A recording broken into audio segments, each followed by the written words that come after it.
ਵਾਹਿਗੁਰੂ ਜੀ ਕਾ ਖਾਲਸਾ ਵਾਹਿਗੁਰੂ ਜੀ ਕੀ ਫਤਿਹ। TV84 ਦੇ ਸਾਰੇ ਦਰਸ਼ਕ ਤੇ ਸਰੋਤੇ ਜਿਹੜੇ ਸਾਡੇ ਨਾਲ ਇਸ ਵਕਤ ਨਾਰਥ ਅਮਰੀਕਾ ਦੇ ਵਿੱਚੋਂ ਜੁੜੇ ਹੋਏ ਆ ਜਾਂ ਫਿਰ ਸੋਸ਼ਲ ਮੀਡੀਆ ਦੇ ਰਾਹੀਂ ਸਾਨੂੰ ਦੁਨੀਆ ਭਰ ਦੇ ਵਿੱਚ ਦੇਖ ਰਹੇ ਆ, ਉਹਨਾਂ ਸਾਰਿਆਂ ਦਾ ਮੈਂ ਅਮਰਵੀਰ ਸਿੰਘ ਅੱਜ ਇਸ ਪ੍ਰੋਗਰਾਮ ਦੇ ਵਿੱਚ ਤਹਿ ਦਿਲੋਂ ਸਵਾਗਤ ਕਰਦਾ। ਵਿਊਅਰਸ, ਜਿਵੇਂ ਕਿ ਅਸੀਂ ਪਿਛਲੇ ਸਾਰੇ ਦਿਨਾਂ ਦੇ ਵਿੱਚ ਦੇਖਿਆ, ਜਦੋਂ ਪੁਲਵਾਮਾ ਅਟੈਕ ਹੋਇਆ ਜੰਮੂ ਕਸ਼ਮੀਰ ਦੇ ਵਿੱਚ, ਉਹ ਤੋਂ ਬਾਅਦ ਜਿਹੜਾ ਮਾਹੌਲ ਭਾਰਤ ਦੇ ਵਿੱਚ ਬਣਿਆ ਹੋਇਆ ਉਹ ਬੜਾ ਹੀ ਇੱਕ ਪੋਲਰਾਈਜੇਸ਼ਨ ਵਾਲਾ ਫਿਰਕੂਪੁਣੇ ਦਾ ਜਿਹੜਾ ਮਾਹੌਲ ਹੈਗਾ ਉਹ ਨਜ਼ਰ ਆ ਰਿਹਾ ਹੈ, ਖਾਸ ਤੌਰ 'ਤੇ ਕਸ਼ਮੀਰੀਆਂ ਦੇ ਹਵਾਲੇ ਨਾਲ। ਅਤੇ ਓਵਰਆਲ ਜਦੋਂ ਅਸੀਂ ਭਾਰਤ ਦੇ ਵਿੱਚ ਮੁਸਲਮਾਨਾਂ ਦੀ ਗੱਲ ਕਰਦੇ ਹਾਂ, ਮੁਸਲਮਾਨ ਭਾਈਚਾਰੇ ਦੀ ਵੱਲ ਦੇਖਦੇ ਹਾਂ, ਤਾਂ ਉਹਨਾਂ ਦੇ ਉੱਪਰ ਅਟੈਕ ਦੀਆਂ ਜਿਹੜੀਆਂ ਘਟਨਾਵਾਂ ਨੇ ਉਹ ਭਾਰਤ ਭਰ ਦੇ ਵਿੱਚੋਂ ਇਸ ਵਕਤ ਸਾਡੇ ਸਾਹਮਣੇ ਆ ਰਹੀਆਂ ਨੇ। ਜੰਮੂ ਕਸ਼ਮੀਰ ਦੇ ਵਿੱਚ ਜਦੋਂ ਦਾ ਅਟੈਕ ਹੋਇਆ ਉਹ ਤੋਂ ਲੈ ਕੇ ਹੁਣ ਤੱਕ ਜਿਹੜਾ ਕਰਫਿਊ ਹੈ ਉਹ ਲੱਗਿਆ ਹੋਇਆ, ਅਤੇ ਕਸ਼ਮੀਰੀ ਸਟੂਡੈਂਟਸ ਜਿਹੜੇ ਦੁਨੀਆ ਦੇ ਵਿੱਚ ਭਾਰਤ ਦੇ ਵੱਖ-ਵੱਖ ਕੋਨਿਆਂ ਦੇ ਵਿੱਚ ਪੜ੍ਹ ਰਹੇ ਨੇ ਇਸ ਵਕਤ, ਯੂਨੀਵਰਸਿਟੀਜ਼ ਦੇ ਵਿੱਚ, ਕਾਲਜਿਸ ਦੇ ਵਿੱਚ, ਉਹਨਾਂ ਨੂੰ ਵੀ ਇਸ ਥ੍ਰੈਟ ਦਾ ਜਿਹੜਾ ਹੈ ਉਹ ਸਾਹਮਣਾ ਕਰਨਾ ਪੈ ਰਿਹਾ ਹੈ। ਸੈਂਕੜਿਆਂ ਦੀ ਤਾਦਾਦ ਦੇ ਵਿੱਚ ਇਸ ਵਕਤ ਜਿਹੜੇ ਕਸ਼ਮੀਰੀ ਵਿਦਿਆਰਥੀ ਨੇ, ਕਸ਼ਮੀਰੀ ਸਟੂਡੈਂਟਸ ਨੇ, ਉਹ ਵਾਪਸ ਜੰਮੂ ਸ਼੍ਰੀਨਗਰ ਦੇ ਵੱਲ ਨੂੰ ਕੂਚ ਉਹਨਾਂ ਨੇ ਕਰ ਦਿੱਤੀ ਹੈ, ਉਹ ਵਾਪਸ ਪਰਤ ਰਹੇ ਨੇ। ਸੋ ਜਿਹੜਾ ਇਹ ਮਾਹੌਲ ਬਣਿਆ ਹੋਇਆ ਹੈ ਕਸ਼ਮੀਰੀਆਂ ਦੇ ਖਿਲਾਫ, ਮੁਸਲਮਾਨਾਂ ਦੇ ਖਿਲਾਫ, ਇਹਦੇ ਵਿੱਚ ਸਿੱਖ ਕੌਮ ਵੱਲੋਂ ਕਿਤੇ ਨਾ ਕਿਤੇ ਜਿੰਨਾ ਕੁ ਵੀ ਬਣਦਾ ਸਰਦਾ ਯੋਗਦਾਨ ਜਿਹੜਾ ਪਾਇਆ ਜਾ ਸਕਦਾ ਹੈ ਕਸ਼ਮੀਰੀਆਂ ਦੇ ਹੱਕ ਦੇ ਵਿੱਚ, ਉਹ ਦੇਖਣ ਨੂੰ ਮਿਲ ਰਿਹਾ ਹੈ। ਆਮ ਤੌਰ 'ਤੇ ਪੰਜਾਬ ਦੇ ਵਿੱਚ ਵੀ ਅਤੇ ਬਾਹਰੋਂ ਵੀ ਜਿੱਥੇ ਅਸੀਂ ਦੇਖ ਰਹੇ ਹਾਂ, ਜਿੱਥੇ ਕਿਤੇ ਵੀ ਸਿੱਖ ਵਸਦੇ ਆ, ਉਹਨਾਂ ਵੱਲੋਂ ਹਰ ਸੰਭਵ ਯਤਨ ਕੀਤਾ ਜਾ ਰਿਹਾ ਹੈ ਕਿ ਕਸ਼ਮੀਰੀਆਂ ਦੀ ਮਦਦ ਕੀਤੀ ਜਾਵੇ, ਭਾਵੇਂ ਉਹ ਸ਼ੈਲਟਰ ਦੇ ਹਿਸਾਬ ਨਾਲ ਦੇਖਿਆ ਜਾਵੇ ਵੀ ਉਹਨਾਂ ਨੂੰ ਠਹਿਰਨ ਲਈ, ਰਹਿਣ ਦੇ ਲਈ ਥਾਂ ਚਾਹੀਦੀ ਹੈ, ਤਾਂ ਗੁਰਦੁਆਰਾ ਸਾਹਿਬਾਨਾਂ ਦੇ ਜਿਹੜੇ ਦਰਵਾਜ਼ੇ ਨੇ ਉਹ ਵੀ ਖੋਲ੍ਹੇ ਗਏ ਆ, ਆਪਣੇ ਘਰਾਂ ਦੇ ਦਰਵਾਜ਼ੇ ਵੀ ਸਿੱਖਾਂ ਨੇ ਖੋਲ੍ਹਿਆ, ਅਤੇ ਲੰਗਰ ਵੀ ਮੁਹੱਈਆ ਉਹਨਾਂ ਨੂੰ ਕਰਵਾਇਆ ਜਾ ਰਿਹਾ ਹੈ। ਜਿਹੜੇ ਵੀ ਲੋੜਵੰਦ ਹੈਗੇ ਆ ਉਹਨਾਂ ਦੀ ਮਦਦ ਕੀਤੀ ਜਾ ਰਹੀ ਹੈ। ਸੋ ਇਹ ਇੱਕ ਪੋਜ਼ੀਟਿਵ ਇਹਦੀ ਜੇ ਕੜੀ ਕਹਿ ਲਈ ਜਾਵੇ ਤਾਂ ਉਹ ਇਸ ਵਕਤ ਸਾਨੂੰ ਦੇਖਣ ਨੂੰ ਮਿਲ ਰਹੀ ਹੈ। ਸੋ ਇਸ ਵਕਤ ਜਿਹੜੇ ਹਾਲਾਤ ਬਣੇ ਹੋਏ ਨੇ ਉਹ ਕਿੱਧਰ ਨੂੰ ਜਾ ਰਹੇ ਨੇ, ਅਤੇ ਜਿਹੜੀ ਇਹਦੇ 'ਤੇ ਸਿਆਸਤ ਕੀਤੀ ਜਾ ਰਹੀ ਹੈ ਉਹਦੇ ਕੀ ਪ੍ਰਭਾਵ ਪੈ ਸਕਦੇ ਨੇ ਆਉਣ ਵਾਲੇ ਸਮੇਂ ਦੇ ਵਿੱਚ, ਇਸ ਦੇ ਉੱਤੇ ਅਸੀਂ ਅੱਜ ਗੱਲਬਾਤ ਕਰਾਂਗੇ। ਅਤੇ ਇਸ ਗੱਲਬਾਤ ਦੇ ਲਈ ਅੱਜ ਸਾਡੇ ਨਾਲ ਅੰਮ੍ਰਿਤਸਰ ਤੋਂ ਦਲ ਖਾਲਸਾ ਦੇ ਜਿਹੜੇ ਉੱਘੇ ਆਗੂ ਨੇ ਸਰਦਾਰ ਸਰਬਜੀਤ ਸਿੰਘ ਘੁਮਾਣ ਸਾਡੇ ਨਾਲ ਫੋਨ ਲਾਈਨ 'ਤੇ ਬਣੇ ਨੇ। ਆਓ ਉਹਨਾਂ ਨਾਲ ਮਿਲ ਕੇ ਅੱਜ ਦੀ ਵਿਚਾਰ ਚਰਚਾ ਦੀ ਸ਼ੁਰੂਆਤ ਕਰਦੇ ਹਾਂ। ਘੁਮਾਣ ਸਾਹਿਬ, ਤੁਹਾਡਾ ਸਵਾਗਤ ਹੈ ਜੀ। ਵਾਹਿਗੁਰੂ ਜੀ ਕਾ ਖਾਲਸਾ ਵਾਹਿਗੁਰੂ ਜੀ ਕੀ ਫਤਿਹ। ਵਾਹਿਗੁਰੂ ਜੀ ਕਾ ਖਾਲਸਾ ਵਾਹਿਗੁਰੂ ਜੀ ਕੀ ਫਤਿਹ ਜੀ। ਘੁਮਾਣ ਸਾਹਿਬ, ਸ਼ੁਰੂਆਤ ਕਰੀਏ, ਜਿਵੇਂ ਜਦੋਂ ਦਾ ਇਹ ਅਟੈਕ ਹੋਇਆ ਪੋਲਰਾਈਜੇਸ਼ਨ ਇਸ ਹੱਦ ਤੱਕ ਹੋ ਚੁੱਕੀ ਹੈ ਕਿ ਕਸ਼ਮੀਰ ਦੇ ਵਿੱਚ ਜਿਹੜੇ ਮੁਸਲਮਾਨ ਹੈਗੇ ਆ ਉਹ ਵੀ ਸੁਰੱਖਿਅਤ ਨਹੀਂ ਮਹਿਸੂਸ ਕਰ ਰਹੇ, ਜਾਂ ਭਾਰਤ ਭਰ ਦੇ ਵਿੱਚ ਜਿਹੜੇ ਕਸ਼ਮੀਰੀ ਹੈਗੇ ਆ ਉਹ ਵਾਪਸ ਕਸ਼ਮੀਰ ਦੇ ਵੱਲ ਨੂੰ ਪਰਤ ਰਹੇ ਨੇ। ਸੋ ਜਿਹੜੀ ਇਹ ਪੋਲਰਾਈਜੇਸ਼ਨ ਦਾ, ਧਰੁਵੀਕਰਨ ਦਾ ਲੈਵਲ ਹੈ, ਇਹਨੂੰ ਤੁਸੀਂ ਗਰਾਊਂਡ 'ਤੇ ਬੈਠਿਆਂ ਕਿਵੇਂ ਮਹਿਸੂਸ ਕਰ ਰਹੇ ਹੋ? ਇਹ ਗੱਲ ਇਕੱਲੀ ਕਸ਼ਮੀਰੀਆਂ ਅਤੇ ਬਾਕੀ ਲੋਕਾਂ ਦੇ ਵਿਚਾਲੇ ਨਹੀਂ ਰਹੀ। ਜਿਹੜਾ ਧਰੁਵੀਕਰਨ, ਪੋਲਰਾਈਜੇਸ਼ਨ ਹੋ ਰਹੀ ਆ, ਇਹਦੇ ਵਿੱਚ ਬਹੁਤ ਸਾਰੇ ਸਮੀਕਰਨ ਜਿਹੜੇ ਆ ਉਹ ਬਣਦੇ, ਟੁੱਟਦੇ, ਨਵੇਂ ਉੱਭਰਦੇ ਦਿਖ ਰਹੇ ਨੇ ਜੀ। ਤੇ ਜਿਹੜਾ ਇੱਥੇ ਪੰਜਾਬ ਦੇ ਵਿੱਚ ਅਸੀਂ ਕਿਉਂਕਿ ਭਾਰਤ ਅਤੇ ਕਸ਼ਮੀਰ ਦੇ ਵਿਚਾਲੇ ਬੈਠੇ ਆ, ਪੰਜਾਬ ਦੇ ਵਿੱਚ ਅਸੀਂ ਜਿਹੜੇ ਸਿੱਖ ਭਾਈਚਾਰਾ ਸੀ, ਸਿੱਖ ਮਾਮਲਾ ਦਾ ਜਿੱਥੇ ਸਾਡਾ ਜੀ, ਅਸੀਂ ਇੱਥੇ ਆਪਣੇ ਬਣਦੇ ਫਰਜ਼ ਨਿਭਾਉਣ ਲਈ ਜਦੋਂ ਜਿਹੜਾ ਸਾਡੇ ਧਰਮ ਦਾ ਵੀ ਤੇ ਇਨਸਾਨੀਅਤ ਦਾ ਵੀ ਇੱਕ ਤਾਜਾ ਹੈਗਾ ਕਿ ਜਦੋਂ ਵੀ ਕਿਸੇ ਤੇ ਦਰਦਾ ਪਈ ਹੋਵੇ ਤੇ ਇਹਦਾ ਸਾਥ ਦਿੱਤਾ ਜਾਵੇ। ਤੇ ਇਸ ਮੌਕੇ ਜਦੋਂ ਇਹ ਪੁਲਵਾਮਾ ਦਾ ਜਿਹੜਾ ਹੌਲਨਾਕ ਹਾਦਸਾ ਵਾਪਰਿਆ, ਉਸ ਤੋਂ ਬਾਅਦ ਵਿੱਚ ਇੱਕ ਜਿਹੜੀ ਵੇਵ ਆ, ਜਿਹੜੀ ਹਿੰਦੂ ਫੰਡਾਮੈਂਟਲਿਸਟ ਵੱਲੋਂ ਆਈ ਕਿ ਜਿਹੜਾ ਵੀ ਕਸ਼ਮੀਰੀ, ਚਾਹੇ ਉਹ ਪੜ੍ਹਨ ਆਇਆ ਹੋਇਆ, ਚਾਹੇ ਉਹਦਾ ਉਸ ਜਾਨਾਂ ਦੇ ਸੰਬੰਧ ਹੈ, ਚਾਹੇ ਨਹੀਂ, ਕਿਸੇ ਵੀ ਭਾਰਤ ਚ ਕਰਦਾ ਜਾਂ ਉਹ ਕਿਰਤ ਕਰਨ ਆਇਆ, ਉਹਦੇ ਉੱਤੇ ਅਟੈਕ ਕੀਤਾ ਜਾਵੇ, ਉਹਨੂੰ ਮਾਰਿਆ, ਕੁੱਟਿਆ, ਭਜਾਇਆ ਜਾਵੇ, ਤੇ ਆਪਦਾ ਸਾਰਾ ਜਿਹੜਾ ਇਹ ਜਿਹੜਾ ਦੇਸ਼ ਭਗਤੀ ਦੀ ਭਾਵਨਾ ਜਿਹੜੀ ਆ ਜਾਂ ਪੋਲਰਾਈਜੇਸ਼ਨ ਆ ਉਹ ਕੀਤੀ ਜਾਵੇ। ਇਹ ਜਦੋਂ ਮਾਹੌਲ ਅਸੀਂ ਮਹਿਸੂਸ ਕੀਤਾ ਤਾਂ ਅਸੀਂ ਆਪਦਾ ਫਰਜ਼ ਪਛਾਣਦਿਆਂ ਹੋਇਆ ਕੌਮ ਨੇ, ਅਸੀਂ ਵੀ ਸਾਰਿਆਂ ਨੇ ਯਤਨ ਕੀਤੇ ਕਿ ਇਹ ਕਸ਼ਮੀਰੀਆਂ ਦੇ ਉੱਤੇ ਜਿਹੜਾ ਵਧੀਕੀ ਹੋ ਰਹੀ ਆ, ਇਹ ਵਧੀਕੀ ਅਸੀਂ ਖੁਦ ਝੱਲੀ ਆ। 1984 ਦੇ ਨਵੰਬਰ ਮਹੀਨੇ ਵਿੱਚ ਸਾਡੀ ਕੌਮ ਨਾਲ ਵੀ ਇਹ ਕੁਛ ਵਾਪਰਿਆ ਸੀਗਾ, ਤਾਂ ਅਸੀਂ ਆਪਦਾ ਫਰਜ਼ ਪਛਾਣਦਿਆਂ ਹੋਇਆ ਉਹਨਾਂ ਲਈ ਹਾਂ ਦਾ ਨਾਅਰਾ ਮਾਰਿਆ ਜੀ। ਇਹਦੇ ਨਾਲ ਕੀ ਹੋਇਆ ਕਿ ਸਿੱਖ ਨੂੰ ਉਹਨਾਂ ਕਸ਼ਮੀਰੀਆਂ ਦੇ ਬਰਾਬਰ ਖੜਾ ਕਰ ਲਿਆ ਹਿੰਦੂ ਫੰਡਾਮੈਂਟਲਿਸਟ ਨੇ ਜੀ। ਤੇ ਉਹ ਇੱਕ ਨਵੀਂ ਪੋਜੀਸ਼ਨ ਜਿਹੜੀ ਆ ਇਸ ਤਰ੍ਹਾਂ ਬਣਦੀ ਦਿਖ ਰਹੀ ਆ। ਤੇ ਇਹ ਅਜੇ ਸ਼ੁਰੂਆਤੀ ਦੌਰ ਆ, ਪਰ ਹੌਲੀ ਹੌਲੀ ਅਸੀਂ ਇੱਥੇ ਮਜ਼ਬੂਤ ਕਰ ਰਹੇ ਹੈਗੇ ਆ ਕਿ ਕਸ਼ਮੀਰੀ ਅਤੇ ਕਸ਼ਮੀਰੀਆਂ ਦੇ ਲਈ ਹਾਂ ਦਾ ਨਾਅਰਾ ਮਾਰਨ ਵਾਲੇ ਸਿੱਖ ਜਿਹੜੇ ਨੇ ਇਹਨਾਂ ਨੂੰ ਇੱਕ ਬਰਾਬਰ ਰੱਖ ਕੇ ਲਿਖਿਆ ਜਾ ਸਕਦਾ। ਤੇ ਜਿਹੜਾ ਹਿੰਦੂ ਫੰਡਾਮੈਂਟਲਿਸਟ ਆ, ਖਾਸ ਤੌਰ ਤੇ ਜਿਹੜਾ ਭਾਰਤੀ ਭਾਜਪਾ ਨਾਲ ਸੰਬੰਧਿਤ ਵਰਗਾਰ ਸੰਬੰਧਿਤ ਵਰਗ ਵਾ ਉਹਦੇ ਵੱਲੋਂ ਜੀ। ਜਿੱਥੇ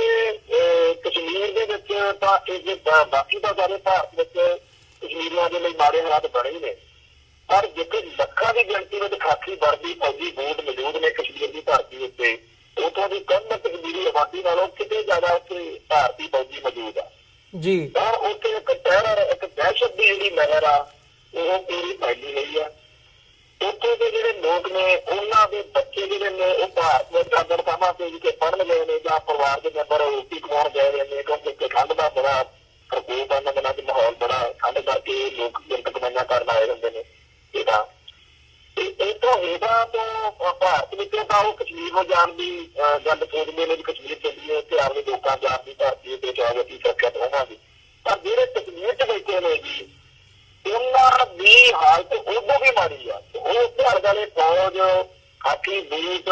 ਤੇ ਉਹਨਾਂ ਨੂੰ ਲੱਗਦਾ ਕਿ ਜਿਹੜਾ ਇਹ ਹਾਦਸਾ ਵਾਪਰਿਆ ਇਸ ਤੋਂ ਬਾਅਦ ਵਿੱਚ ਰਿਐਕਸ਼ਨ ਦੇ ਵਿੱਚ ਹੁਣ ਪਤਾ ਨਹੀਂ ਕਿੰਨੇ ਕੁ ਬੇਦੋਸ਼ ਲੋਕਾਂ ਦਾ ਜਿਹੜਾ ਭਾਰ ਆ ਉਹ ਇੱਥੇ ਕੀਤਾ ਜਾਣਾ। ਤੇ ਇਹਦੇ ਨਾਲ ਜਿਹੜੀ ਆਲ ਓਵਰ ਪੋਜੀਸ਼ਨ ਆ ਉਹ ਟੈਰਰ ਵਾਲੀ ਦਹਿਸ਼ਤ ਵਾਲੀ ਬਣੀ ਹੋਈ ਆ। ਤੇ ਇੱਕ ਗੱਲ ਆਪਾਂ ਸਾਰੇ ਜਾਣਦੇ ਆ ਕਿ ਜਦੋਂ ਬੇਦੋਸ਼ੀ ਲੋਕਾਂ ਨੂੰ ਧੱਕ ਕੇ ਕੰਧ ਨਾਲ ਲਾ ਦਿੱਤਾ ਜਾਵੇ, ਜਿਹਨੇ ਤੱਕ ਕੀਤਾ ਕੱਪੜਿਆ ਹੁੰਦਾ ਉਹਦੇ ਨਾਲ ਜਦੋਂ ਕੁਝ ਹੁੰਦਾ ਤਾਂ ਹੋਰ ਤਰੀਕੇ ਦੀ ਪ੍ਰਤੀਕਿਰਿਆ ਹੁੰਦੀ ਹੈ। ਜਦੋਂ ਇੱਕ ਬਿਲਕੁਲ ਇਹਨਾਂ ਤੱਕ ਬੇਦੋਸ਼ੀ ਬੰਦੇ ਨਾਲ ਵਧੀਕੀ ਹੁੰਦੀ ਆ,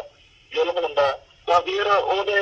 ਜਿਹੜੀ ਪ੍ਰਤੀਕਿਰਿਆ ਉਹਦੀ ਹੁੰਦੀ ਆ ਬੰਦੇ ਦੀ ਉਹ ਵੀ ਬਹੁਤ ਜ਼ਿਆਦਾ ਖਤਰਨਾਕ ਹੁੰਦੀ ਆ। ਸੋ ਇਹ ਆਲ ਓਵਰ ਜਿਹੜੀ ਪੋਜੀਸ਼ਨ ਆ ਉਹਦੇ ਬਾਰੇ ਜੇ ਗੱਲ ਕਰੀਏ ਤਾਂ ਸਮਾਂ ਜਿਹੜਾ ਹੈਗਾ ਉਹ ਦਿਨੋਂ ਦਿਨ ਹੱਥੋਂ ਨਿਕਲਦਾ ਜਾ ਰਿਹਾ, ਭਿਆਨਕ ਬਣਦਾ ਜਾ ਰਿਹਾ। ਔਰ ਜਿਹੜੀ ਬੀਜੇਪੀ ਆ ਉਹ ਇਹਦੇ ਵਿੱਚੋਂ ਆਪਦੇ ਸਿਆਸੀ ਜਿਹੜੇ ਮਨੋਰਥ ਪੂਰੇ ਹੁੰਦੇ ਦੇਖ ਰਹੀ ਆ ਔਰ ਉਹਨੂੰ ਬੜੀ ਖੁਸ਼ੀ ਆ ਕਿ ਪੋਲਰਾਈਜੇਸ਼ਨ ਹੋ ਰਹੀ ਆ। ਤੇ ਇਹ ਕਸ਼ਮੀਰੀਆਂ ਦੇ ਬਹਾਨੇ ਜਿਹੜੇ ਮੁਲਕ ਦੀਆਂ ਦੇਸ਼ ਭਗਤੀ ਦੀਆਂ ਭਾਵਨਾਵਾਂ ਨੇ ਉਹ ਜਗਾ ਕੇ ਆਪਣੀ ਆਪਦੀ ਕੱਟਾ ਜਿਹੜੀ ਹੈਗੀ ਆ ਉਹ ਕਢਾਵਾਂ ਜੀ। ਜਿਵੇਂ ਤੁਸੀਂ ਅਖੀਰ ਦੇ ਵਿੱਚ ਜਿਹੜੀ ਗੱਲ ਕੀਤੀ ਹੈ ਵੀ ਬੀਜੇਪੀ ਵੱਲੋਂ ਇਹਦੇ ਤੇ ਸਿਆਸਤ ਕੀਤੀ ਜਾ ਰਹੀ ਹੈ, ਇਹ ਵੀ ਦੇਖਣ ਦੇ ਵਿੱਚ ਆਇਆ ਕਿ ਰਾਜਨਾਥ ਸਿੰਘ ਤੇ ਅਦਰਵਾਈਜ਼ ਸਰਕਾਰੀ ਲੈਵਲ ਤੇ ਇੱਕ ਰੱਥ ਯਾਤਰਾ ਦੀ ਸ਼ੁਰੂਆਤ ਕੀਤੀ ਗਈ ਹੈ। ਭਾਰਤ ਦੇ ਵਿੱਚ ਜਿਹੜੀ ਥਾਂ ਦੇ ਵਿੱਚ ਜਾਊਗੀ, ਭਾਰਤ ਭਰ ਦਾ ਦੌਰਾ ਕਰੂਗੀ ਤੇ ਉਹਦਾ ਮਕਸਦ ਜਿਹੜਾ ਦੱਸਿਆ ਜਾ ਰਿਹਾ ਹੈ ਵੀ ਇੱਕ ਜਿਹੜਾ ਵੱਡਾ ਯੱਗ ਕੀਤਾ ਜਾਊਗਾ ਤਾਂ ਕਿ ਜਿਹੜਾ ਦੁਸ਼ਮਣ ਦੇਸ਼ ਹੈਗਾ ਪਾਕਿਸਤਾਨ,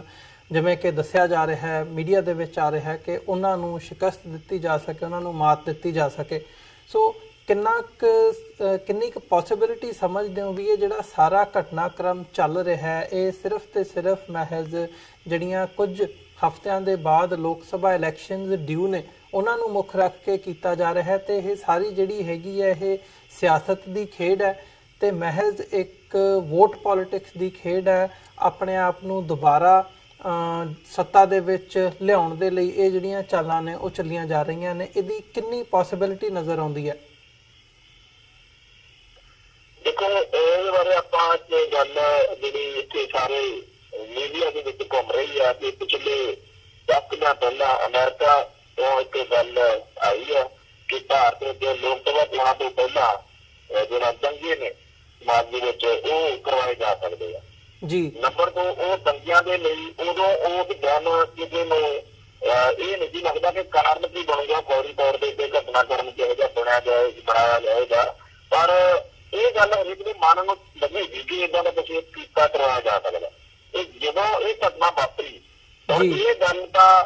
ਪੁਲਵਾਮਾ ਹਾਦਸੇ ਨੂੰ ਦੁਹਰਾਉਣ ਵਾਲੇ ਜਾਣਦੇ ਆ ਕਿ ਕੀ ਉਹਨਾਂ ਦੀ ਭਾਵਨਾ ਜਾਂ ਕਿਉਂ ਉਹਨਾਂ ਨੇ ਕੀਤਾ ਕਰਾਇਆ, ਪਰ ਇਹਦਾ ਸਿੱਧਾ ਲਾਭ ਜਿਹੜਾ ਹੈ ਇਹ ਬੀਜੇਪੀ ਨੂੰ ਹੋ ਰਿਹਾ, RSS ਨੂੰ ਹੋ ਰਿਹਾ, ਹਿੰਦੂ ਭਾਵਨੇ ਬ੍ਰਿਗੇਡ ਨੂੰ ਹੋ ਰਿਹਾ। ਕਿਉਂਕਿ ਕਸ਼ਮੀਰੀ ਜਿਹੜੇ ਲੋਕ ਸੀਗੇ ਉਹਨਾਂ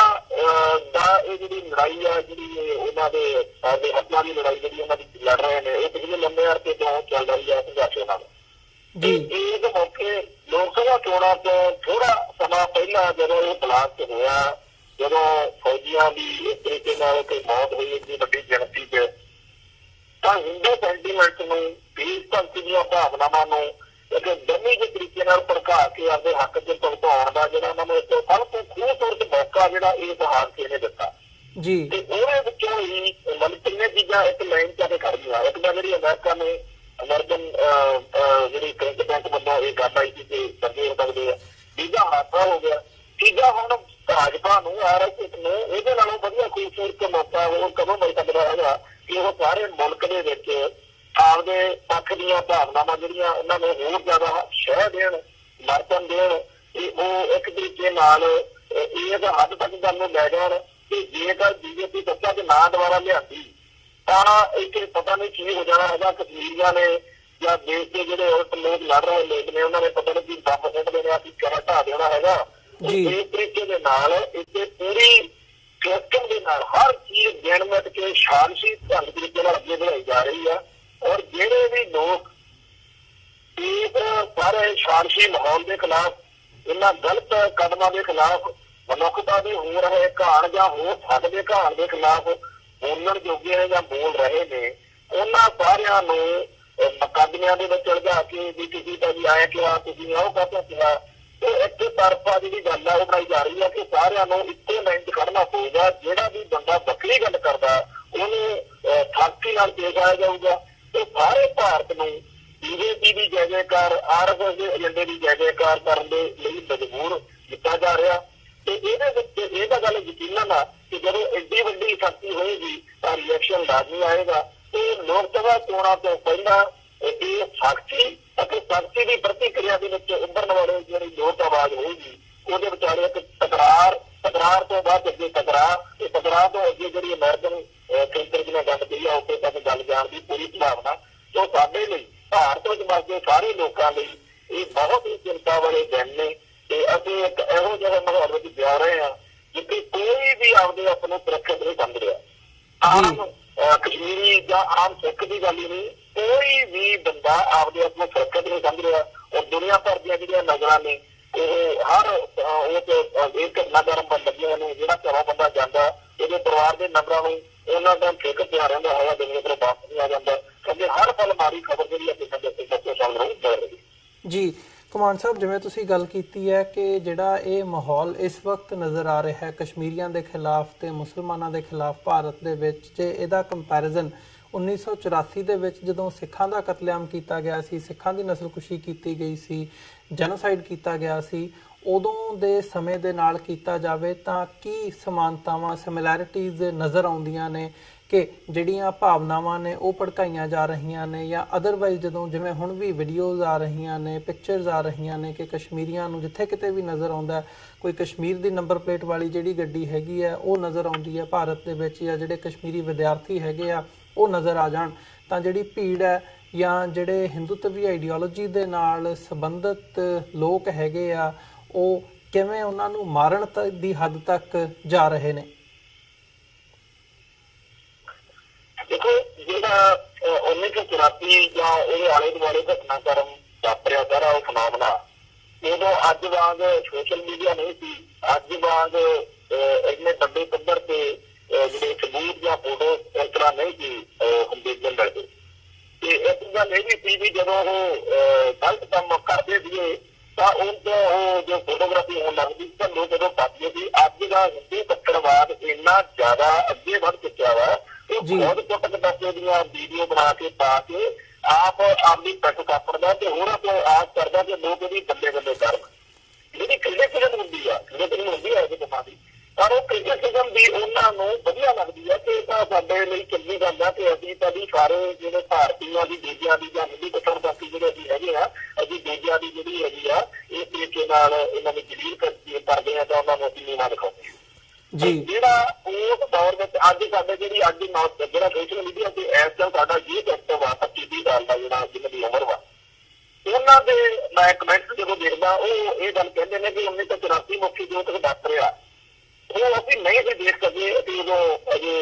ਜਾਂ ਛੋਟੀ ਉਮਰ ਸੀ ਜਾਂ ਸਾਡੇ ਜਨਮ ਬਾਅਦ ਵਿੱਚ ਨੇ, ਪਰ ਅਸੀਂ ਜੋ ਕੁਝ ਅੱਜ ਕਸ਼ਮੀਰੀਆਂ ਨਾਲ ਹੁੰਦਾ ਵੇਖ ਰਹੇ ਹਾਂ ਅਸੀਂ ਸਮਝ ਸਕਦੇ ਹਾਂ ਕਿ ਉਦੋਂ ਸਾਡੀ ਕੌਮ ਨਾਲ ਕੀ ਵਾਪਰਿਆ ਹੋਏਗਾ। ਇੱਕ ਤਾਂ ਇਹ ਗੱਲ। ਦੂਸਰੀ ਜਿਹੜੀ ਗੱਲ ਆ ਕਿ ਉਦੋਂ ਵੀ ਜਿਹੜੇ ਬੰਦੇ ਉਸ ਮੌਕੇ ਜਿਹੜੇ ਸ਼ਿਕਾਰ ਬਣੇ ਆ ਹਿੰਦੂ ਦਹਿਸ਼ਤਗਰਦੀ ਦਾ, ਹਿੰਦੂ ਕੱਟੜਵਾਦ ਦਾ, ਜਿਹੜੇ ਉਹ ਤਾਂ ਸਾਡੇ ਸਿੱਖ ਭਾਈਚਾਰੇ ਦੇ ਲੋਕ ਮਾਰੇ ਗਏ ਆ, ਸ਼ਹੀਦ ਹੋਏ ਨੇ, ਉਹਨਾਂ ਸਾਰੇ ਲੋਕਾਂ ਦਾ ਮੁੱਖ ਘਟਨਾ ਨਾਲ ਸਿੱਧੇ ਤੌਰ ਤੇ ਕੋਈ ਸੰਬੰਧ ਨਹੀਂ ਸੀ, ਸਵਾਏ ਇਸ ਗੱਲ ਤੋਂ ਕਿ ਉਹ ਵੀ ਸਿੱਖ ਸੀ।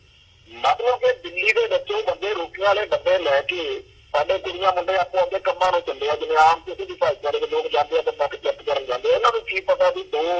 ਸਰਦਾਰ ਜੰਤ ਸਿੰਘ ਤੇ ਸਰਦਾਰ ਸਤਵੰਤ ਸਿੰਘ ਨਾਂ ਦੇ ਜਾਂ ਸਰਦਾਰ ਪੀਰ ਸਿੰਘ ਹੈ, ਇੱਥੇ ਉਹਦੀ ਨੌਕਰੀ ਕਰਦੇ ਆ ਜਾਂ ਇੰਦਰਾ ਗਾਂਧੀ ਦੇ ਗਨਮੈਨ ਲੱਗੇ ਨੇ ਜੀ, ਉਹਨਾਂ ਨੂੰ ਬਿਲਕੁਲ ਨਹੀਂ ਪਤਾ। ਜਿਵੇਂ ਹੁਣ ਵੀ ਜਿਹੜੇ ਕਸ਼ਮੀਰੀਆਂ ਨੂੰ ਕੱਢ ਕੇ ਘਰਾਂ ਦੇ ਵਿੱਚੋਂ ਜਲੀਲ ਕੀਤਾ ਜਾ ਰਿਹਾ, ਬੱਸਾਂ ਗੱਡੀਆਂ ਜਿਹਨਾਂ ਬਾਜ਼ਾਰਾਂ 'ਚ ਦੇਖਣ ਵਾਰ ਉਹਨਾਂ ਦੇ ਦੁਆਲੇ ਸੀ ਫੁੱਟ ਕੇ, ਉਹ ਇਹਨਾਂ ਨੂੰ ਕੀ ਪਤਾ ਹੈਗਾ ਕਿ ਪਰਵਾਮਾ ਦੀ ਜਿਹਨੇ ਉਹ ਕੀਤਾ ਹੈਗਾ ਮਿਲਟਰੀ ਡੇਟ ਹੈ, ਜਿਹਨੇ ਕੌਣ ਆ, ਕੀ ਕਹਾਣੀ ਆ ਇਹਦਾ, ਕਦੇ ਇਹਦਾ ਆਮ ਕਿਰਤੀ ਹੱਥੋਂ ਲੋਕ ਨੇ ਲੱਕੜ ਆ ਰਹੇ ਨੇ ਜਾਂ ਕੱਪੜੇ ਜਿਹੜੇ ਨੇ ਗਰਮ ਉੱਪਰੋਂ ਲਿਆ ਕੇ ਦੇ ਰਹੇ ਨੇ, ਇੱਦਾਂ ਦੇ ਇਹਨਾਂ ਦਾ ਉਹ ਚੀਜ਼ ਨਾਲ ਕੋਈ ਸੰਬੰਧ ਨਹੀਂ। ਉਵੇਂ ਹੀ ਜਿਹਨੇ ਸਿੱਖਾਂ ਦਾ ਸਿੱਧੇ ਤੌਰ ਤੇ ਸਰਦਾਰ ਜੱਟ ਤੇ ਸਰਦਾਰ ਸਤਵੰਤ ਸਿੰਘ ਨਾਲ ਇੰਨੀ ਗੱਲ ਤੋਂ ਕਿ ਉਹ ਇੱਕੋ ਭਾਈਚਾਰੇ ਦੇ, ਇੱਕੋ ਕੌਮ ਦੇ, ਇੱਕੋ ਧਰਮ ਦੇ ਬੰਦੇ। ਹੁਣ ਉਦੋਂ ਵੀ ਜਿਹੜੀ ਮਾਰਨ ਵਾਲੀ ਧਿਰ ਸੀ ਉਹੀ ਅੱਜ ਧਿਰ ਵਾ। ਉਦੋਂ ਵੀ ਹਿੰਦੂ ਕੱਟੜਵਾਦ ਜਿਹੜਾ ਸੀ ਉਹਨੂੰ ਕਾਂਗਰਸ ਲੀਡ ਕਰਦੀ ਸੀ, ਤੇ ਅੱਜ ਜਿਹੜਾ ਹੈਗਾ ਜਿਹੜਾ ਭਾਜਪਾ ਲੀਡ ਕਰਦੀ ਹੈ। ਜਮਾਤਾਂ ਬਦਲੀਆਂ ਨੇ ਪਰ ਹਿੰਦੂ ਕੱਟੜਵਾਦ ਉਹੀ ਹੈ ਜਿਹਨੂੰ ਉਦੋਂ ਕਤਲੇਆਮ ਕਰਵਾਇਆ ਸੀ। ਤੀਸਰੀ ਜਿਹੜੀ ਗੱਲ ਆ, ਉਸ ਟਾਈਮ ਭਾਰਤ ਦਾ ਜਿਹੜਾ ਪ੍ਰਧਾਨ ਮੰਤਰੀ ਸੀਗਾ ਰਾਜੀਵ ਗਾਂਧੀ, ਉਹਨੇ ਇਹ ਗੱਲ ਕਹਿ ਕੇ ਜੈਲਸਾਰ ਆਇਆ ਸੀ ਸਾਰੇ ਕਾਸੇ ਨੂੰ ਕਿ ਲਓ ਜੀ ਇਹ ਜਦੋਂ ਵੱਡਾ ਦਰਖਤ ਡਿੱਗਦਾ ਫਿਰ ਧਰਤੀ ਦਾ ਇਹਦਾ। ਹੁਣ ਵੀ ਪਹਿਲਾਂ ਹੀ ਅਜੇ ਕਤਲੇਆਮ ਜਾਂ ਵੱਡੀ ਘਟਨਾ ਵਾਪਰਨ ਦੇ ਆਧਾਰ ਪੂਰੇ ਨੇ, ਪਤਾ ਨਹੀਂ ਕਿਹੜੇ ਪਲ ਕੀ ਵਾਪਰ ਜਾਣਾ, ਚਿੰਤਾ ਕਰ ਰਿਹਾ ਸੀ। ਪਰ ਉਦੋਂ ਪਹਿਲਾਂ ਹੀ ਜਿਹੜਾ ਮੁਲਕ ਦੇ ਜਿਹੜੇ ਖੰਭ ਨੇ ਜਾਂ ਵੱਡੀਆਂ ਪੋਸਟਾਂ ਦੇ ਬੈਠੇ ਨੇਗੇ, ਉਹ ਸਾਰੇ ਦੇ ਸਾਰੇ ਇੱਕ ਢੰਗ ਤਰੀਕੇ ਨਾਲ ਇਹ ਗੱਲ ਕਨਵੇ ਕਰ ਚੁੱਕੇ ਨੇ ਕਿ ਅਸੀਂ ਵੀ ਇਸ ਗੱਲ ਨੂੰ ਓਕੇ ਕਰਦੇ ਹਾਂ, ਸਹਿਮਤੀ ਦਿੰਦੇ ਹਾਂ। ਜਿਵੇਂ ਰਾਜੀਵ ਗਾਂਧੀ ਨੇ ਸਹਿਮਤੀ ਦਿੱਤੀ ਸੀ, ਉਵੇਂ ਇਹ ਸਹਿਮਤੀ ਜਿਹੜੀ ਹੈਗੀ ਆ ਉਹ ਠੱਡ ਕਰਾ ਚੁੱਕੀ ਹੋਈ ਆ ਕਿ ਜੇਕਰ ਕਸ਼ਮੀਰੀਆਂ ਦੇ ਉੱਤੇ ਤੁਸੀਂ ਕਰਦੇ ਹੋ ਤਾਂ ਵੀ ਸਾਡੇ ਵੱਲੋਂ ਇੱਕ ਪਾਸੇ ਉਹ ਕਹੀ ਵੀ ਜਾਂਦੇ ਨੇ ਸਰਕਾਰੀ ਤੌਰ ਦੇ ਉੱਤੇ ਇਹ ਜਿਹੜਾ ਮਤਲਬ ਕਾਗਜ਼ਾਂ ਦਾ ਢਿੱਡ ਭਰਨ ਦੇ ਲਈ ਬਿਆਨਬਾਜ਼ੀ ਵੀ ਹੋ ਰਹੀ ਹੈ ਵੀ ਅਸੀਂ ਕਸ਼ਮੀਰੀਆਂ ਦੀ ਫੇਰਵਾਦ ਕਰਾਂਗੇ, ਉਹਨਾਂ ਨੂੰ ਬਚਾਵਾਂਗੇ। ਪਰ ਅਸਲ ਵਿੱਚ ਇਕੱਲੇ ਤੱਕ ਗਿਆ ਇਹ ਦੇ ਦਿੱਤਾ ਗਿਆ ਕਿ ਜਿਵੇਂ ਉਦੋਂ ਰਾਜੀਵ ਗਾਂਧੀ ਮੁੱਖੇ ਖੁੱਲ੍ਹ ਸੀਗੀ, ਉਵੇਂ ਭਾਈ ਖੁੱਲ੍ਹ ਜਿਹੜੀ ਆ ਉਹ ਮਿਲ ਸਕਦੀ ਹੈ। ਇੱਥੇ ਆਪਾਂ ਅਗਲੇ ਨੁਕਤੇ ਤੇ ਆਈਏ ਕਿ ਉਸ ਟਾਈਮ ਵੀ ਜਿਹੜੇ ਭਾਈਚਾਰੇ ਸਦਾ ਲਈ ਅੱਗੇ ਲਾਏ ਭਾਈਚਾਰੇ ਨੇ ਜਾਂ ਜਿਹਨਾਂ ਨੂੰ ਆਪਾਂ ਦਲਿਤ ਭਾਈਚਾਰੇ ਜੋ ਕਹਿੰਦੇ ਆ ਜਾਂ ਹੋਰ ਆ, ਉਹਨਾਂ ਸਾਰਿਆਂ ਜਾਂ ਜਿਹੜੇ ਪੀੜਤ ਨੇ, ਜਿਹੜੇ ਹਿੰਦੂ ਕੱਟੜਵਾਦ ਤੋਂ ਜਾਂ ਹਿੰਦੂ ਫੌਜ ਤੋਂ ਪੀੜਤ ਲੋਕ ਨੇ, ਉਹਨਾਂ ਤੋਂ ਜਾਂ ਹੋਰ ਇਸ ਤਰ੍ਹਾਂ ਦੇ ਜਿਹੜੇ ਭਾਰਤੀ ਨਿਜ਼ਾਮ ਤੋਂ ਪੀੜਤ ਲੋਕ ਨੇ, ਉਹਨਾਂ ਨੂੰ ਯੂਜ਼ ਐਂਡ ਥਰੋ ਵਾਲੀ ਜਿਹੜੀ ਨੀਤੀ ਆ ਉਦੋਂ ਤਰਾਕੀ ਵੱਖਰੀ ਵਰਤੀ ਗਈ ਸੀ। ਅੱਜ ਵੀ ਉਹਦੀ ਨੀਤੀ ਜਿਹੜੀ ਆ ਇੰਡੀਅਨ ਸਟੇਟ ਨੇ ਲਿਆਂਦੀ ਆ ਕਿ ਕੋਈ ਸਿੱਖ ਨੂੰ ਵਰਤ ਲਓ, ਕਿਸੇ ਹੋਰ ਨੂੰ ਵਰਤ ਲਓ, ਔਰ ਉਹਨਾਂ ਨੂੰ ਜ਼ਿੰਮੇਵਾਰੀਆਂ ਦਿੱਤੀਆਂ ਜਾ ਰਹੀਆਂ ਨੇਗੀਆਂ ਤਾਂ ਕਿ ਜੇਕਰ ਕੋਈ ਮਾੜਾ ਚੰਗਾ ਵਾਪਰੇ ਤਾਂ ਜਿਹੜੀ ਬਦਨਾਮੀ ਹੋਵੇ ਉਹ ਫਿਰ ਪੱਗ ਵਾਲਿਆਂ ਦੀ ਜਾਂ ਇਹਨਾਂ ਹੋਰ ਲੋਕਾਂ ਦੀ ਹੋਵੇ। ਅਸੀਂ ਹਿੰਦੂ ਜਿਹੜਾ ਬ੍ਰਾਹਮਣ ਹੈ ਜਮਾਂ ਜਿਹੜੀ ਉਹ ਚੇਤ ਰਹੇ ਕਿ ਅਸੀਂ ਵੀ ਕੀਤਾ ਕਰਾਇਆ। 1983 ਵਿੱਚ ਜੋ ਕੁਝ ਸਿੱਖਾਂ ਨਾਲ ਵਾਪਰਿਆ ਉਹਦਾ ਅੱਜ ਵਾਂਗ ਸਾਧਨ ਤੇ ਸਰੋਤ ਇੰਨੇ ਜ਼ਿਆਦਾ ਨਹੀਂ ਸੀ ਕਿ ਸਬੂਤ ਤੇ ਪ੍ਰੂਫ ਬਣ ਸਕਦੇ,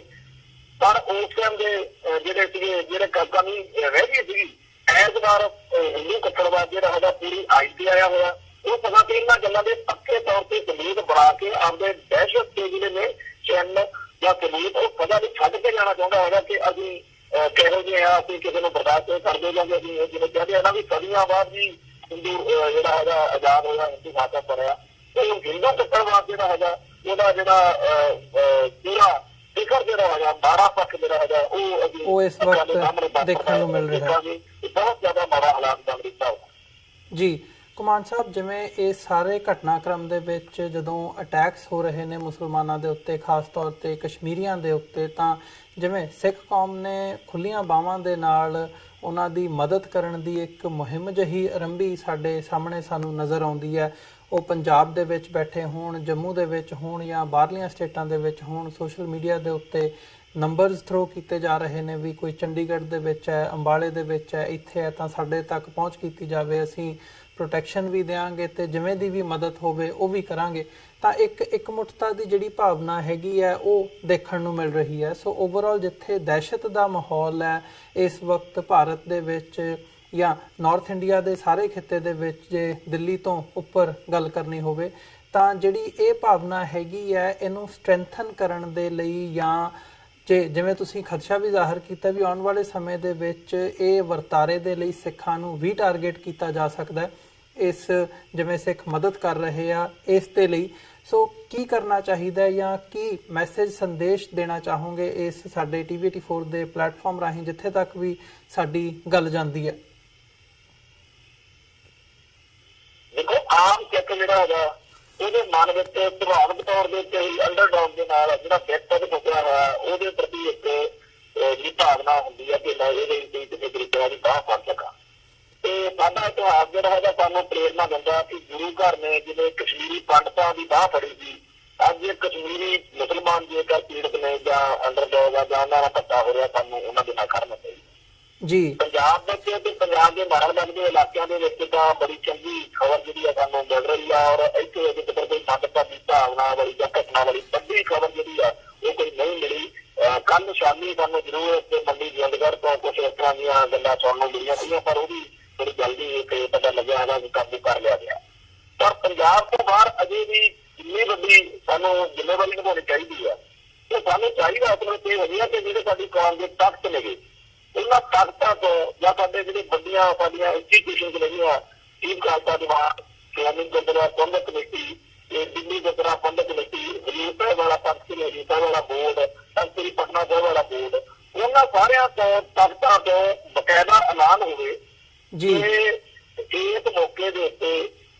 ਜਿਹੜਾ ਸਿੱਖ ਆ ਉਹ ਭਾਈ ਕਨਈਏ ਵਾਲੀ ਧਰਤੀ ਦੇ ਵਿੱਚੋਂ ਅਸੀਂ ਨਾ ਕੋਈ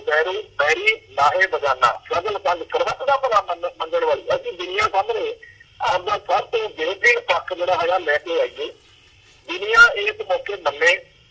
ਕਿ ਜਿਹੜੇ ਸਿੱਖ ਨੇ ਉਹ ਇੱਕ ਬਹੁਤ ਹੀ ਜ਼ਿਆਦਾ ਸੱਚੇ ਚਿੱਤੇ ਤੇ ਸਹੀ ਗੱਲ ਕਰਨ ਵਾਲੇ ਲੋਕ ਨੇ। ਅਸੀਂ ਕਿਸੇ ਦੇ ਹਮੈਤੀ ਜਾਂ ਕਿਸੇ ਦੇ ਦੋਸ਼ੀ ਬਣਨ ਵਾਲੇ ਜਿਹੜਾ ਵੀ ਜਿਹਦੇ ਨਾਲ ਵੀ ਧੱਕਾ ਹੋ ਰਿਹਾ ਅਸੀਂ ਉਹਦੀ ਰਾਖੀ ਲਈ ਭੁੱਖੇ ਨੂੰ ਜਿਹੜੀ ਹੈਗੀ ਰੋਟੀ ਤੇ ਜਿਹਦੇ ਕੋਲੇ ਆਸਰਾ ਨਹੀਂ ਕਰਦੇ ਉਹਨੂੰ ਸ਼ੈਲਟਰ ਦਈਏ। ਤੇ ਅਸੀਂ ਦਿੱਲੀ ਦੇ ਗੁਰਦੁਆਰੇ ਤੇ ਸਾਡੇ ਕੋਲੇ ਗਵਾਲੀਅਰ ਦੇ ਨੇ ਜਾਂ ਜਿੱਥੇ ਵੀ ਬੰਗਲੌਰ ਤੱਕ ਜਿੱਥੇ ਜਿੱਥੇ ਵੀ ਕਿਸੇ ਨਾਲ ਹੋ ਰਿਹਾ ਉਹਨਾਂ ਸਾਰਿਆਂ ਦੇ ਲਈ ਕਿ ਜੇਕਰ ਕਿਸੇ ਸਾਡੇ ਤੇ ਕਿਸੇ ਹੋਰ ਨਾਲ ਵੀ ਹੋ ਰਿਹਾ ਉਹਦੇ ਨਾਲ ਵੀ ਖੜ ਕੇ ਅਸੀਂ ਆਪਦਾ ਇੱਕ ਚੰਗਾ ਪੱਖ ਬਣਾਈਏ, ਕਿਉਂਕਿ ਇੱਕ ਪੂਰੇ ਕੌਮ ਦਾ ਅਕਸ ਆ ਜਿਹੜਾ ਉਹ ਸੁਧਾਰਨ ਦਾ, ਉਹ ਦੁਨੀਆ ਸਾਹਮਣੇ ਹੋਰ ਜ਼ਿਆਦਾ ਬਿਹਤਰ ਲਿਆਉਣ ਦਾ ਸਾਨੂੰ ਇੱਕ ਮੌਕਾ ਮਿਲਿਆ ਹੋਇਆ। ਸੋ ਅਸੀਂ ਆਪਦੀ ਜਿਹੜੀ ਕੌਮ ਦੀ ਸੱਚੀ ਸੁੱਚੀ ਤਸਵੀਰ ਆ, ਸਰਬੱਤ ਦੇ ਭਲੇ ਵਾਲੀ ਤਸਵੀਰ ਆ, ਉਹ ਦੁਨੀਆ ਸਾਹਮਣੇ ਲਿਆਉਣ ਦੇ ਲਈ ਜ਼ਿੰਮੇਵਾਰੀ ਵਾਲਾ ਰੋਲ ਨਿਭਾਈਏ। ਅਸੀਂ ਕਿਸੇ ਖਾਸ ਧਿਰ ਦੇ ਰਵਾਇਤੀ ਜਾਂ ਖਾਸ ਧਿਰ ਦੇ ਵਿਰੋਧੀ ਬਣਨ ਵਾਲੀ ਧਰਤੀ ਦੇ ਵਿੱਚੋਂ ਨਿਕਲੀਏ ਤੇ ਖਾਸ ਤੌਰ ਦੇ ਉੱਤੇ ਅਸੀਂ ਇਹ ਗੱਲ ਜ਼ਰੂਰ ਪੈਦਾ ਕਰੀਏ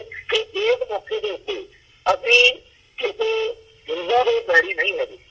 ਅਸੀਂ ਮੁਸਲਮਾਨਾਂ ਦੇ ਵੀ ਪੱਕੇ ਉਹਦੇ ਤੇ ਕੋਈ ਰਵਾਇਤੀ ਨਹੀਂ, ਸਾਡੇ ਹਿੱਤ ਨੇ ਐਸਾ ਸਾਡਾ ਹਿੱਤ ਇਸ ਚੀਜ਼ ਦੇ ਵਿੱਚ ਵਾ ਕਿ ਅਸੀਂ ਜਿਹੜਾ ਹੈਗਾ ਦੁਨੀਆ ਦੇ ਸਾਹਮਣੇ ਸਭ ਤੋਂ ਆਪਦੀ ਸਹੀ ਤੇ ਸੱਚੀ ਤਸਵੀਰ ਜਿਹੜੀ ਹੈਗੀ ਆ ਉਹ ਪੇਸ਼ ਕਰਨੀ ਆ। ਅੱਜ ਅੱਤ ਜਿਹੜਾ ਹੈਗਾ ਸਹੀ ਲੈ ਕੇ ਆਉਣਾ ਤੇ ਉਹਦੇ ਲਈ ਕੀ ਆ ਕਿ ਜਿਹਦੇ ਨਾਲ ਵੀ ਵਧੀਕੀ ਹੋ ਰਹੀ ਆ ਆਪਦੇ ਪੈਰਾਂ ਤੇ ਖੜ ਕੇ ਅਸੀਂ ਉਹਦੀ ਹਮਾਇਤ ਤੇ ਉਹਦੀ ਸ਼ੈਲਟਰ ਵਾ ਉਹਦੀ ਹਿਫਾਜ਼ਤ ਆ ਉਹ ਕਰਨੀ ਹੈ। ਬੇਸ਼ੱਕ ਵੀ ਕੋਈ ਕਿਸੇ ਥਾਂ ਦੇ ਉੱਤੇ ਜੇਕਰ ਕੋਈ ਵਧੀਕੀ ਕਿਸੇ ਬੀਬੀ ਘਰ ਨਾਲ ਹੋ ਰਹੀ ਹੋਵੇ ਉੱਥੇ ਵੀ ਸਾਨੂੰ ਰੋਲ ਪਲੇ ਏਦਾਂ ਕਰਨਾ ਚਾਹੀਦਾ ਤਾਂ ਕਿ ਸਾਨੂੰ ਸਾਰੀ ਦੁਨੀਆ ਖਿਲਾਵੇ। ਇਹ ਨਾ ਹੋਵੇ ਕਿ ਅਸੀਂ ਕਿਸੇ ਖਾਸ ਤਰ੍ਹਾਂ ਦੇ ਇੱਕ ਟਰੈਕ ਚ ਫਸ ਕੇ ਜਾਂ ਇਹ ਜਿਹੀ ਘਟਨਾ ਕਰਨ ਚਾਹੀਏ ਕਿ ਕੱਲ੍ਹ ਸਾਨੂੰ ਇਤਿਹਾਸਕ ਤੌਰ ਦੇ ਉੱਤੇ ਜਵਾਬ ਦੇਣੇ ਔਖੇ ਹੋ ਜਾਣ। ਤੇ ਮੇਰੀ ਫਿਰ ਇਹੀ ਭਾਵਨਾ ਕਿ ਜਿਹਦੇ ਨਾਲ ਵੀ ਜਿੱਥੇ ਵੀ ਵਧੀਕੀ ਹੋ ਰਹੀ ਹੈ ਸਿੱਖ ਇਸ ਟਾਈਮ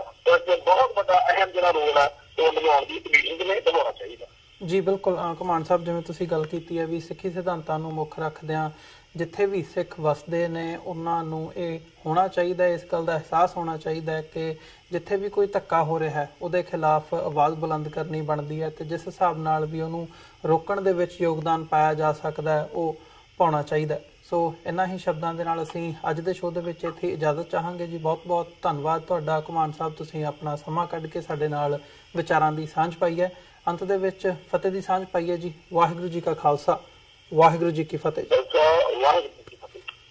ਵਿਊਅਰਸ, ਉਮੀਦ ਕਰਦੇ ਹਾਂ ਕਿ ਜਿਹੜੀ ਅੱਜ ਦੀ ਸਾਡੀ ਇਹ ਗੱਲਬਾਤ ਸੀ ਦਲ ਖਾਲਸਾ ਦੇ ਉੱਘੇ ਆਗੂ ਸਰਦਾਰ ਸਰਬਜੀਤ ਸਿੰਘ ਘੁਮਾਣ ਹੋਰਾਂ ਦੇ ਨਾਲ ਇਹ ਤੁਹਾਨੂੰ ਜ਼ਰੂਰ ਪਸੰਦ ਆਈ ਹੋਵੇਗੀ। ਸੋ ਜਾਂਦੇ ਜਾਂਦੇ ਤੁਹਾਡੇ ਚਰਨਾਂ ਦੇ ਵਿੱਚ ਬੇਨਤੀ ਵੀ ਕਰਦੇ ਹਾਂ, TV84 ਨੂੰ ਅੱਗੇ ਵਧਾਉਣ ਦੇ ਲਈ ਸਾਨੂੰ ਤੁਹਾਡੀ ਸਹਾਇਤਾ ਦੀ ਲੋੜ ਹੈ। TV84 ਨੂੰ ਡੋਨੇਟ ਕਰਨ ਦੇ ਲਈ ਤੁਸੀਂ ਸਾਡੀ ਵੈਬਸਾਈਟ www.tv84.tv ਤੇ ਜਾ ਕੇ ਸਾਨੂੰ ਡੋਨੇਟ ਕਰ ਸਕਦੇ ਹੋ ਤੇ ਮੰਥਲੀ ਡੋਨੇਸ਼ਨਸ ਦੇ ਲਈ ਪਲੇਜ ਕਰ ਸਕਦੇ ਹੋ।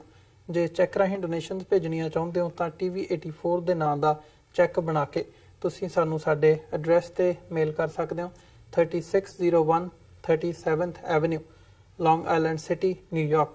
11101। ਵੈਬਸਾਈਟ ਇੱਕ ਵਾਰ ਫਿਰ ਦੱਸਦੇ ਹਾਂ www.tv84.tv। ਇਸੇ ਦੇ ਨਾਲ ਅਸੀਂ ਵਿਊਅਰਸ ਅੱਜ ਦੇ ਪ੍ਰੋਗਰਾਮ ਦੇ ਵਿੱਚ ਤੁਹਾਡੇ ਕੋਲੋਂ ਇੱਥੇ ਹੀ ਇਜਾਜ਼ਤ ਚਾਹਾਂਗੇ। ਦੁਬਾਰਾ ਫਿਰ ਕੱਲ ਨੂੰ ਤੁਹਾਡੇ ਨਾਲ ਮੁਲਾਕਾਤ ਹੋਵੇਗੀ। ਤਦ ਤੱਕ ਲਈ ਇਜਾਜ਼ਤ ਦਿਓ ਜੀ। ਵਾਹਿਗੁਰੂ ਜੀ ਕਾ ਖਾਲਸਾ, ਵਾਹਿਗੁਰੂ ਜੀ ਕੀ ਫਤਿਹ।